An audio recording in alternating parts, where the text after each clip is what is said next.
सासू माँ मोनिका और तुषार इन दोनों ने भागकर शादी कर ली। मोनिका मात्र 20 साल की थी और तुषार 25 साल का। मोनिका अमीर घर से थी और तुषार मिडिल क्लास फैमिली का था। मोनिका के घर वालों को इस रिश्ते से विरोध था। उसके पिता को मोनिका के लिए एक अमीर लड़का चाहिए था।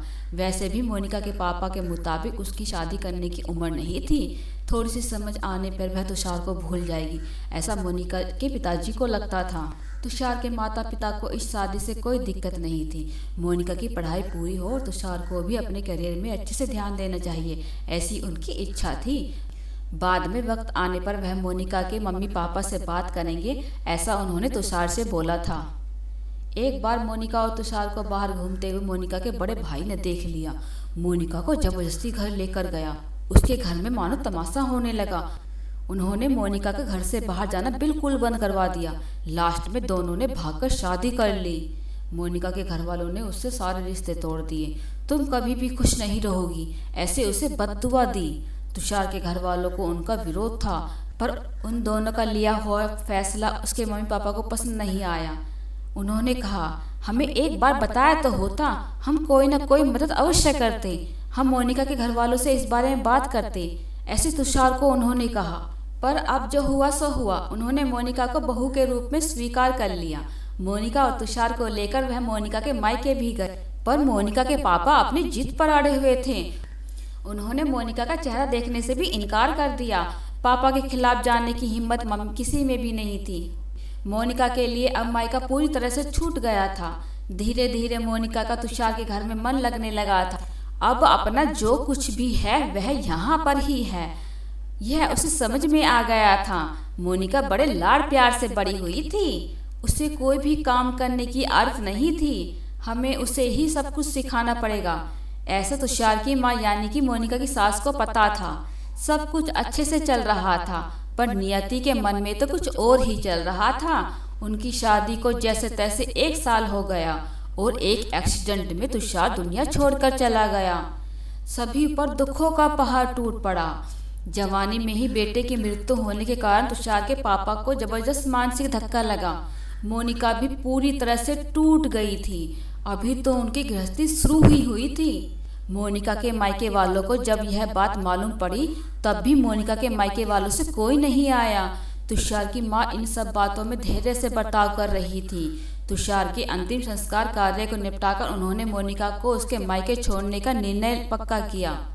मोनिका अपने मायके जाने के लिए तैयार नहीं थी। उन्होंने मोनिका को बहुत समझाने की कोशिश की। बेटी, तुम्हारे सामने तुम्हारी पूरी जिंदगी पड़ी है, इसे बर्बाद मत करो। मैं बात करूंगी तुम्हारे मम्मी पापा से, जरूरत पड़ी तो मैं उनके पैर तक पकड़ लूंगी। मोनिका को समझाकर उसके मायके लेकर गए, पर वहाँ भी उन्हें निराशा ही मिली। उसके मायके वालों का तो गुस्सा मोनिका से कम ही नहीं हो रहा था। तुषार की माँ ने बहुत मनाने की कोशिश की, पर उन्होंने मोनिका को माफ नहीं किया। उसके पापा ने तो यहाँ तक भी कह दिया, अगर आपको यह बोझ लग रही है तो इसे कुएं में धकेल दो। तुषार के मम्मी पापा मोनिका को घर वापस लेके आ गए। मोनिका के वापस घर आने के बाकी लोग थोड़े नाराज थे। अब मोनिका को कोई भी खुले मन से स्वीकार करने को तैयार नहीं हो रहा था। कुलक्षणी, अपशगुनी, पोते को निकल गई मेरे, अब मेरे बेटे को भी निकल जाएगी, ऐसा बोलकर तुषार की दादी मतलब मोनिका की दादी सासू से ताना दे रही थी। उस वक्त तुषार के पापा की तबीयत बहुत खराब हो रही थी। यह सब मोनिका को सहन नहीं हो रहा था। उसने ठान लिया था कि वह यहाँ से कहीं दूर निकल जाना चाहती है। रात को सबको सो जाने के बाद वह निकलने वाली थी। तभी उसकी सास जो जग रही थी, उन्होंने मोनिका को रोका। कहाँ जा रही है? माँ, मुझे जाने दीजिए, मैं अपशगुनी हूँ, मेरी ही वजह से यह सब हुआ है। मैं तुषार की जिंदगी में नहीं आती तो हमारी शादी भी नहीं हुई होती, तो आज वह जिंदा होता। पापा की भी यह अवस्था नहीं होती। मुझे जाने दीजिए, मैं यहाँ नहीं रह सकती। वक्त आने पर आत्महत्या कर लूँगी, अब यहाँ नहीं रहूँगी। सच में मेरे यहाँ आने से इस घर की सारी खुशियाँ चली गई हैं। मुझे कोई अधिकार नहीं है यहाँ रहने का। मोनिका रोते रोते सब बोल रही थी। उसकी सास ने पहले तो उसे शांत किया। मोनिका, तुम दोनों मिले नहीं होते तो तुम्हारी शादी भी नहीं हुई होती। तो उस दिन उस ट्रक ड्राइवर ने नशे में गाड़ी नहीं चलाई होती। रास्ते पर लोगों ने तुषार को वक्त में हॉस्पिटल ले गए होते तो बहुत था और अब वक्त निकल गया है इन सब बातों का विचार करने का। तुषार तो मेरा बेटा था, मेरी क्या अवस्था हुई होगी इन सब में। एक बार तो विचार किया होता तुमने। वह तो चला गया और अब तुम भी छोड़कर चली जाओगी मुझे। मोनिका, तुम मुझ पर बोझ नहीं थी, इसलिए मैं तुम्हें तुम्हारे मायके छोड़ने के लिए नहीं गई थी। तुम्हारे सामने पूरी जिंदगी पड़ी है, किसी के चले जाने से हम जीना तो नहीं छोड़ सकते। यहाँ से ज़्यादा तुम वहाँ पर खुश रहोगी, यहाँ तुषार की यादें तुम्हें हमेशा दुख देंगी, ऐसा मैं सोचती थी। पर जाने दो, जो हुआ सो हुआ। अब तुम तुम्हारी पढ़ाई पूरी करोगी, मैं तुम्हारे साथ, और इनकी चिंता करने के लिए मैं हूँ ना। सिर्फ तुम्हारा साथ चाहिए मुझे बेटा इन सब में। तुषार के जाने से हर कोई परेशान था, हर किसी का बोलने का तरीका अलग हो गया है।